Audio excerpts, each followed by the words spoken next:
बीते एक साल के भीतर हम सभी की ज़िंदगी में काफ़ी कुछ बदल गया है। बात रोज़ाना दफ्तर जाने की हो या दोस्तों संग चाय लड़ाने की। ये पहली मर्तबा था जब लोग अपने अपने घरों में कैद थे। मिलना जुलना बंद था, बाहर था तो सिर्फ खौफ। लेकिन हम इस दौरान भी कई ऐसी संस्थाएं देख रहे थे और कई लोगों को भी जो अपनी परवाह छोड़कर अपना कर्तव्य निभा रहे थे, जिन्हें नाम दिया गया कोरोना वॉरियर्स। आइए आपको दुनिया में हुए इस बदलाव के फ्लैशबैक में लिए चलते हैं।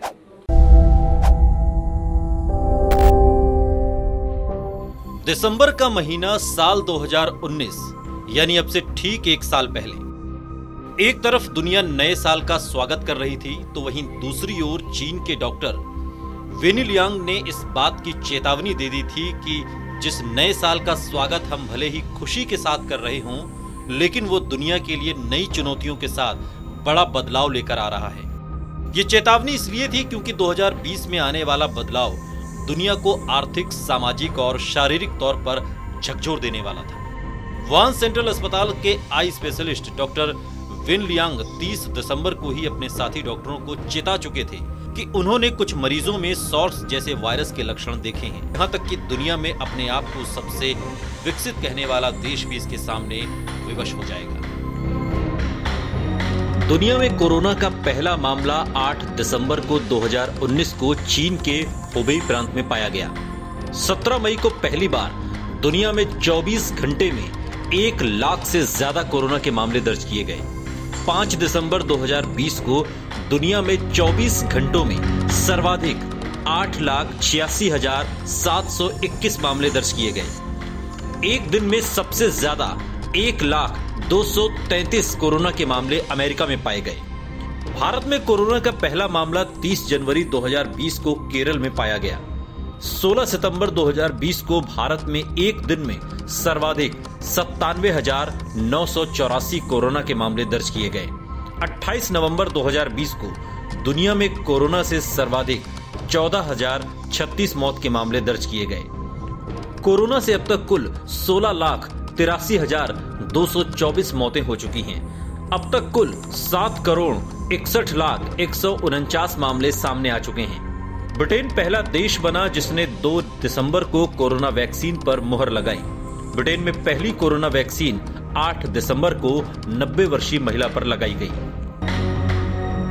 दुनिया भर में इस बात को लेकर खूब बहस हुई कि आखिर ये वायरस आया कहां से। लोगों ने अलग अलग तर्क दिए। अंतर्राष्ट्रीय स्तर पर इसको लेकर राजनीति हुई। कई वैज्ञानिकों और डॉक्टरों ने इसे अंतर्राष्ट्रीय स्तर पर अपनी साख स्थापित करने की चीन की साजिश बताया। कहा गया कि चीन ने इसे वुहान लैब में तैयार किया जिससे कि वो अपने प्रतिद्वंदियों को तबाह कर अंतर्राष्ट्रीय बाजार पर कब्जा कर सके। कोरोना वायरस की उत्पत्ति को लेकर जो दावे किए गए उनमें कितनी सच्चाई थी कहा नहीं जा सकता। लेकिन अब भी वायरस को लेकर रिसर्च जारी है और वैज्ञानिक इसकी उत्पत्ति से लेकर इससे बचने के तरीकों की तलाश कर रहे हैं। मेडिकल साइंस के कुछ वैज्ञानिकों का मानना है कि कोरोना सार्स समूह का एक वायरस है जो चमगादड़ों या दूसरे जानवरों से इंसान में आया। इस दौरान चीन के लोगों के खानपान को लेकर भी खूब सवाल उठे। असल में देखें तो चीन के लोगों का खानपान है भी थोड़ा अटपटा सा। चीन में कुत्ता, बिल्ली से लेकर सांप, चमगादड़ सब खाया जाता है। वुहान शहर में कोरोना के पहले मामले से लेकर चीन के खानपान और उसकी नीतियों तक हर तरफ से शक की सुई चीन की तरफ जा रही थी। चीन का वुहान शहर भी इस दौरान खासा विवादों में रहा। कुछ लोगों ने दावा किया कि वुहान में एक बड़ा लैब है जहां परीक्षण के दौरान कोरोना वायरस पैदा हुआ।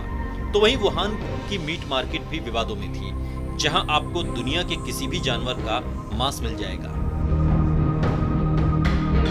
कोरोना काल में एक शब्द जो सबसे ज्यादा चर्चाओं में रहा, लॉकडाउन। यह ऐसा मंजर था जो शायद मौजूदा पीढ़ी ने पहली बार देखा था। यूं तो देश भर में लॉकडाउन 24 मार्च को पीएम मोदी के ऐलान के बाद लगा, लेकिन सबसे पहला लॉकडाउन लगाने वाला राज्य राजस्थान था।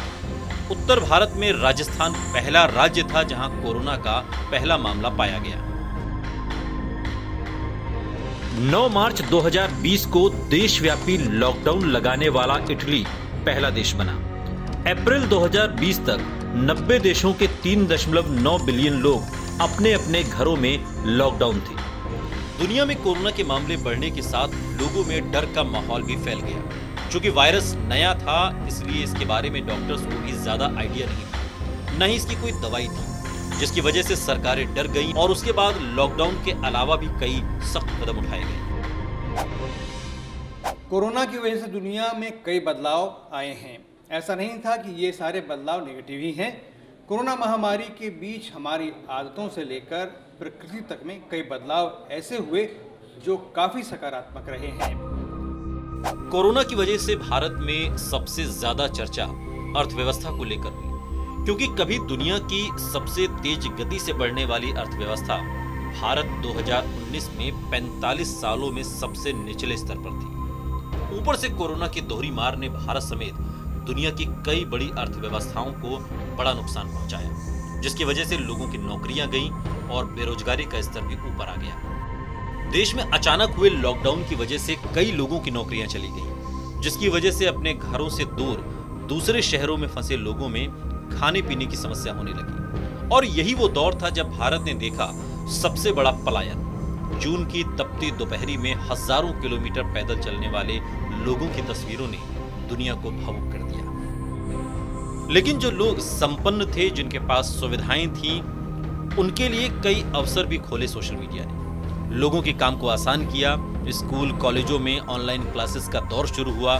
सोशल डिस्टेंसिंग के नियमों का पालन करने के लिए कई सारी संस्थाओं ने लोगों को घरों से काम करने का विकल्प दिया। ऐसे में सोशल मीडिया के प्रयोग को लेकर नए विकल्पों के बारे में भी पता चला।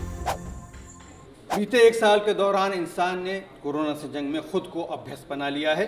सोशल डिस्टेंसिंग के साथ साथ मास्क और सैनिटाइजर हमारी जिंदगी का अहम हिस्सा हो चुके हैं। दुनिया में कोरोना से ठीक होने वाले मरीजों का आंकड़ा भी लगातार बेहतर होता जा रहा है। खासकर भारत की बात करें तो यहाँ इस वक्त रिकवरी रेट सभी देशों से बेहतर है। अब उम्मीद है कि जब कोरोना को भगाने के लिए वैक्सीनेशन का काम शुरू होगा तो इंसान फिर से महामारी की तारीख में अपने जज्बे की जीत दर्ज करेगा।